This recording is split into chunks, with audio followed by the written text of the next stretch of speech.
খোলা আকাশের নিচে মুক্ত হাওয়ায় শ্বাস নিতে কার না ভালো লাগে। তো সেটা নিয়ে আজকের ব্লগটা।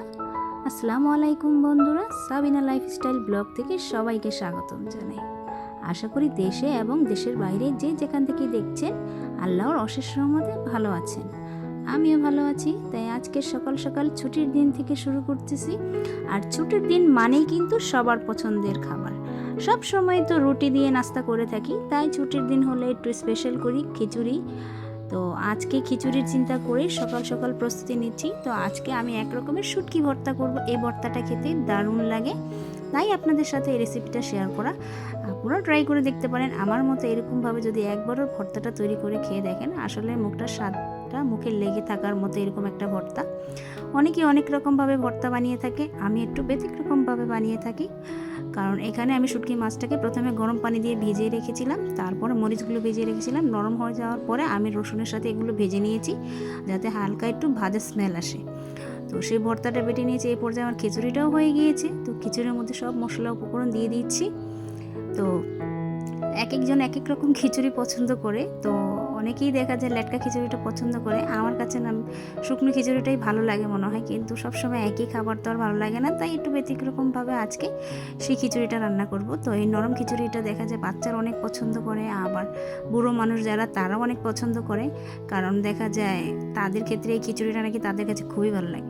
কিন্তু আমার কাছে কেনই জানি মনে হয় আমার কাছে ঝরঝরা খিচুড়িটাই খুব মজা লাগে। তো তাদের পছন্দের আজকে নাস্তাটা করে নিব। আর সকাল সকালে একটু খাবার যদি ঠিকমতো হয় তাহলে সবার মনটা কিন্তু ভালো হয়ে যায়। সবার পছন্দের খাবারটা এই জন্যই সকালেই তৈরি করে দিয়ে দিব। আর খাওয়ার পরে বন্ধুরা আমি এক জায়গায় যাব ঘুরতে, সেটাই আপনাদের সাথে শেয়ার করব। খুবই সুন্দর একটা জায়গা। আশা করি আপনাদের কাছে আজকের ভিডিওটা খুবই ভালো লাগবে। আর যারাই আমার ভিডিওটা কন্টিনিউ করছেন অবশ্যই একটা করে লাইক করে দিবেন। লাইক দিলে কাজের অনুপ্রেরণা, আপনাদের একটা লাইক হয়তো আমার আরও 10 জনের কাছে আমার ভিডিওটা পৌঁছে দিবে। তাই অবশ্যই আপনাদের কাছে একটাই অনুরোধ থাকবে, অবশ্যই আমার ভিডিওতে একটু লাইক করে যাবেন। তো আমার খিচুড়িটা হয়ে গিয়েছে। এই পর্যায়ে মশলাটা ভেজে দিয়ে দিয়েছি। আসলে এভাবে খিচুড়ি রান্না করলে পরে কিন্তু এই ভাজার পেঁয়াজ রসুন দিলে দেখা যায়, আমি রসুন দিইনি, পেঁয়াজ ভাজাটা দিয়েছি আর শুকনো মশলাগুলো দিয়েছি। তো এটা খুবই স্মেল সুন্দর আসে এই জন্য। তো আমার এই খিচুড়িটা রান্না শেখা আমার শাশুড়ি থেকে। তো আমার শাশুড়ি আবার এই খিচুড়িটা খুবই পছন্দ করে, তো তার থেকে আমি এই খিচুড়িটা রান্না করে শিখেছি।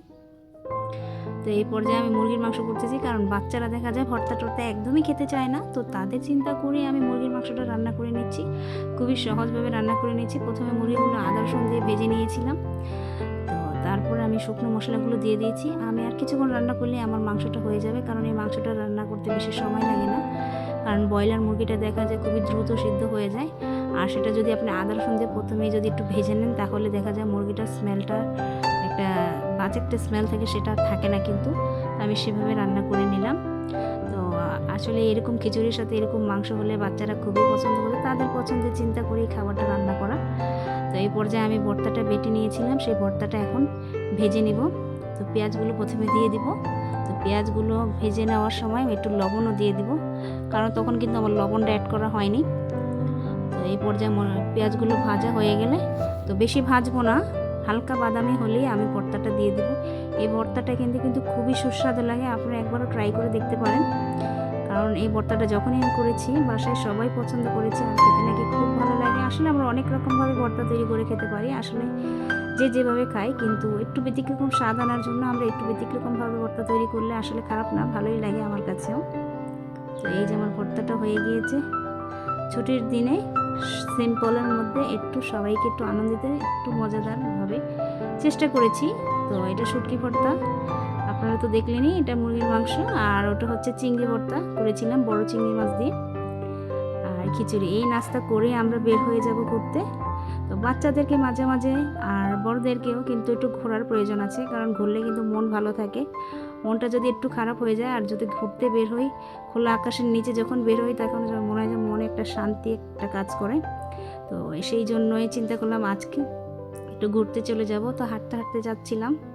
তো তারপরে গাড়িতে উঠে গিয়েছি, এই চলে আসলাম। অনেকেই বলবেন কোথায় যাচ্ছি, আসলে ফুলের রাজ্যে চলে এসেছি, যেখানে ফুল আর ফুল। সেটা কোথায় সেটাও আপনাদের বলবো।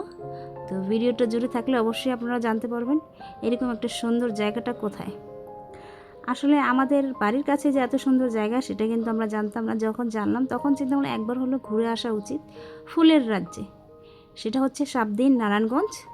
আপনারা চাইলে এখানে আসতে পারেন। এখানে যতবার আসবেন ততবারই আপনাদের মনটা মনে হয় যেন অনেক ভালো হয়ে যাবে, কারণ ফুলের রাজ্য যেখানে তাকাবেন সেখানেই ফুল আর ফুল। এই ফুলগুলো দেখে আমার কাছে খুবই ভালো লাগলো। তো ঘুরে ঘুরে দেখছিলাম বন্ধুরা, তাহলে তোমরাও দেখো আমার সাথে ঘুরে ঘুরে।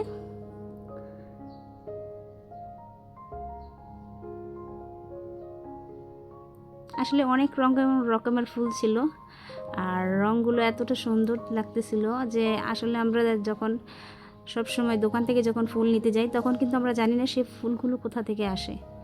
আসলে আজকে এখানে দেখে আমার মনটা একদম ভরে গেল। আসলে এত ভালো লাগতেছিল এখানে ফুল আর ফুল। সূর্যটা দেখা যায় একটু, সূর্যটা অস্ত যাচ্ছিলো, এই জন্য দেখা যায় একটু লালচে লালচে লাগছিল, কারণ আস্তে আস্তে আমাদের অনেকটা সময় পার হয়ে গিয়েছিল এখানে। এই যে দেখো, আমার কাছে তো খুবই ভালো লাগতেছিল এই ওয়েদারটা। আর দেখা যায় ফুলগুলো সুন্দর ফুটে আছিল,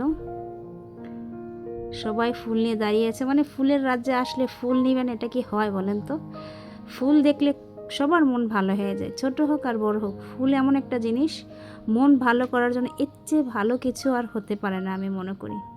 আর ফুলকে ভালোবাসে না এমন মানুষ তো খুঁজেই পাওয়া যাবে না। তো চাইলে আপনারা আমার মতো এরকম মুক্ত আকাশের নিচে সুন্দর একটা পরিবেশে চাইলে ঘুরতে আসতে পারেন। তো আমার কাছে এই জায়গায় এসে আসলে এতটা ভালো লেগেছে বোঝানোর মতো না, তাই ঘুরে ঘুরে দেখছি।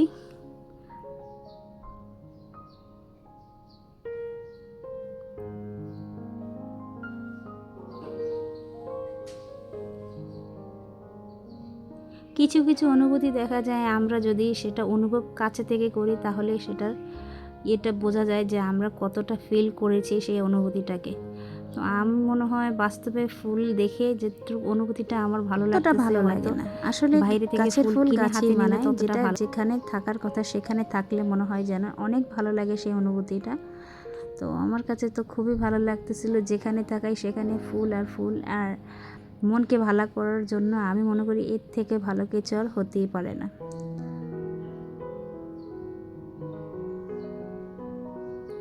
আর আমার বাচ্চারা অনেক খুশি হয়েছে এখানে এসে। আসলে এরকম একটা জায়গা কার না ভালো লাগে বলেন তো? আমার বাচ্চারা তো অনেক খুশি আশেপাশের ফুলগুলো দেখে, বলতেছে আম্মু এত সুন্দর একটা জায়গা। আমি বললাম হ্যাঁ বাবা, আমরা যদি এরকম একটা জায়গা মাঝে মধ্যে বাচ্চাদেরকে নিয়ে আসতে পারি তাহলে তাদের মনটা অনেক ভালো হয়ে যায়।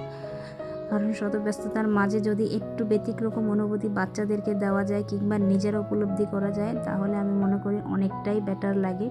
কারণ আমাদের কিন্তু সময়ের সাথে সাথে কিন্তু সব কিছুরই পরিবর্তন হয়, কিন্তু আমরা দেখা যায় পারিবারিকভাবে কোথাও যদি বের না হয়ে একই জীবন বোরিং লাইফস্টাইল কিন্তু অনেক সময় আমাদের ভালো লাগে না। তো একটু ঘুরতে ফিরতে গেলে বাচ্চাদের নিয়ে সুন্দর একটা জায়গায় তখন দেখা যায় সবারই মন ভালো হয়ে যায়। আর ভালো লাগার কিছু জিনিস দেখলে তখন মন এভাবেই ভালো একটা ফিলিংস কাজ করে। তো ঘুরতে ঘুরতে অনেক জায়গায় ঘুরে ফেললাম বন্ধুরা। আশা করি আপনাদের কাছে আমার ভিডিওটা অবশ্যই ভালো লেগেছে। ভালো লাগলে অবশ্যই লাইক সাবস্ক্রাইব করে পাশেই থেকে যাবেন। সবার কাছে একটাই অনুরোধ থাকবে, আমার নতুন চ্যানেলের পাশে সবাইকে আশা করি সবাই ভালোবাসা দিয়ে যাবেন। আর প্রতিদিনের মতো কথা, আমাদের দেশে যাই হোক না কেন আমরা সবাই যদি এক থাকি তাহলে এরকম বিশৃঙ্খলা হয়তো হবে না। আর এই জিনিসগুলো দেখে একটু খারাপ লাগে, কিন্তু কিছুই করার নেই, প্রতিটা জিনিসের সাথে মানিয়ে নিতে হয়। সবাইকে আল্লাহ সুস্থতা দান করুক। সবাই মিলেমিশে আমাদের দেশে যেন আমরা শান্তিময় বিরাজমান হিসেবে বাস করতে পারি, সেই দোয়া সব সময় করব। আর সবাই আমাদের জন্য দোয়া করবেন, আমরা যেন সুস্থভাবে স্বাভাবিক জীবনযাপন করতে পারি। কারণ দেশের যা অবস্থা কখন কি হয়ে যায় বলা যায় না। তারপরেও দেশের চিন্তা করে সবার জন্য দোয়া ছাড়া আমাদের আর কী বা করার আছে। তো সবাই আশা করি আমার ভিডিওটা আজকে আপনাদের কাছে একটু হলেও ভালো লেগেছে। তো আজকে এই পর্যন্তই, আবার নেক্সট কোনো ভিডিওতে হাজির হয়ে যাব। ততক্ষণের জন্য সবাই ভালো থাকবেন।